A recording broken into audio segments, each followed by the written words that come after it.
کہ بچوں کی پیدائش میں وقفہ کیوں ضروری ہے؟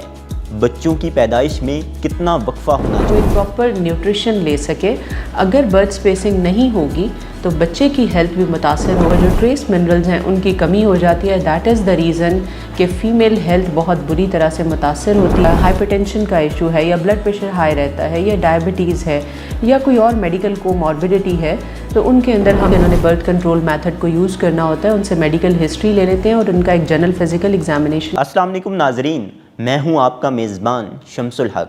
آج کے پروگرام میں ہم بات کریں گے کہ بچوں کی پیدائش میں وقفہ کیوں ضروری ہے، بچوں کی پیدائش میں کتنا وقفہ ہونا چاہیے، بچوں کی پیدائش میں وقفہ کرنے کے بہترین طریقے کون سے ہیں.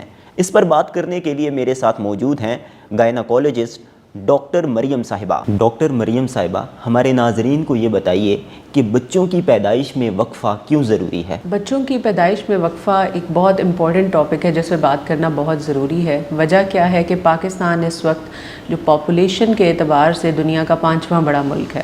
So now you can imagine کہ جو گروتھ ریٹ ہے وہ پاکستان کا کتنا تیزی سے بڑھ رہا ہے اور that is affecting the quality of life of the people who are living in Pakistan.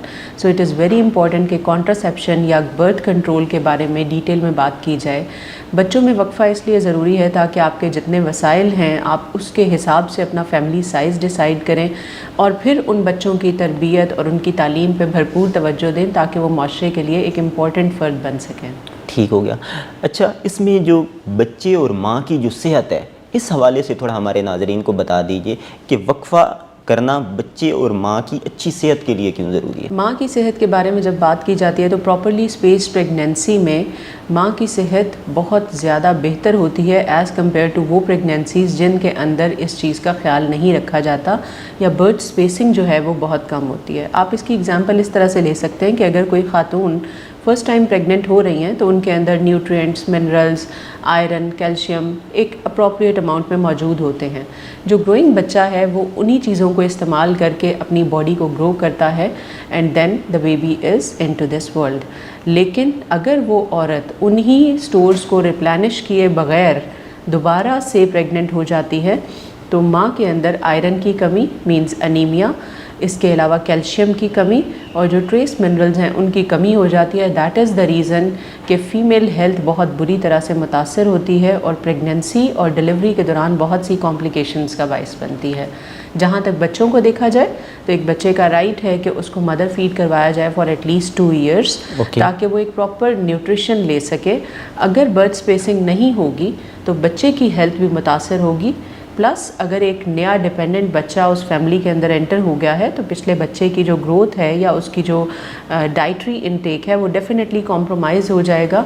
So mother اور بچے ان دونوں کی فزیکل ہیلتھ اور سائیکولوجیکل ہیلتھ اس کے لیے بہت ضروری ہے کہ برتھ اسپیسنگ کی جائے. فیملی پلاننگ اور بچوں کی پیدائش میں وقفہ، اس حوالے سے ہمارے ہاں بہت سی غلط فہمیاں پائی جاتی ہیں اور فیملی پلاننگ کے حوالے سے ہچکچاہٹ کا بھی شکار ہو سکتے ہیں لوگ. تو اصل میں یہ فیصلہ تو میاں اور بیوی کو کرنا ہے کہ وہ کیا چاہتے ہیں. تو آپ ان کو کیا مشورہ دیں گے؟ بیسیکلی جب بھی کوئی کپل کانٹرسیپشن یا برتھ کنٹرول کی کاؤنسلنگ کے لیے آتے ہیں تو ان کے سامنے سارے آپشنز رکھ دیے جاتے ہیں.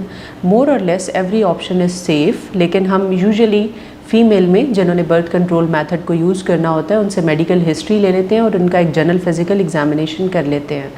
ان ایڈیشن ٹو دیٹ اگر کانٹرسیپٹیو میتھڈس کے بارے میں بات کی جائے تو ہمارے پاس 2 طرح کے میتھڈس ہیں. ایک پرماننٹ میتھڈ ہیں اور ایک ریورسیبل میتھڈز ہیں یا نان پرماننٹ میتھڈز ہیں.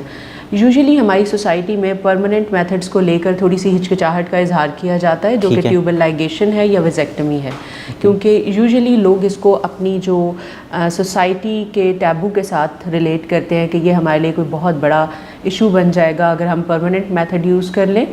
ان ایڈیشن ٹو دیٹ جو کہ ریورسیبل یا نان پرماننٹ میتھڈز ہیں ان میں یوزلی بیریئر میتھڈز آفر کیے جاتے ہیں. اس میں کچھ ٹیبلٹس ہوتی ہیں، اورل کانٹرسیپٹیو پلز آفر کی جا سکتی ہیں، انجیکشنز آفر کیے جا سکتے ہیں. دین وی ہیو اندر سارٹ آف کانٹرسیپشن جس کو لانگ ایکٹنگ ریورسیبل کانٹرسیپٹیو یا لاک کہتے ہیں.